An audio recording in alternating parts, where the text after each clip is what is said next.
মৌমিতা, মেয়েটির কথা তো সবাই জানেন। মেয়েটি হচ্ছে যে কলকাতার। মেয়েটির বয়স 30। মেয়েটিকে নির্মমভাবে ধর্ষণ করে হত্যা করা হয়েছে।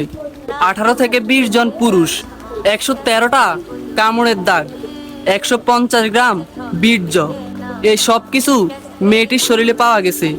একটা সাধারণ মানুষের 5 থেকে 6 গ্রাম বীর্য হয়ে থাকে, আর 150 গ্রাম বীর্য মেয়েটির শরীরে পাওয়া গেছে।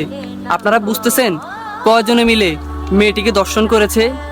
আর এটা শুনেও অবাক হবেন, মেয়েটিকে যখন দর্শন করা হয়েছে ওখানেই মেয়েটার 2টা কলিগও ছিল। দুজনই মেয়ে ছিল।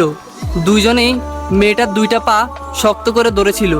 মেয়েটি যখন মারা যায় তার কলিগদের দিকে নির্মমভাবে তাকিয়েছিল এবং কি হয়তোবা মনে মনে বলতেছিল, তোরাও আমার সাথে এসব করতে পারলি, তোরা প্লিজ আমাকে বাঁচা। কিন্তু মেয়েটির শেষ রক্ষাটাও হলো না।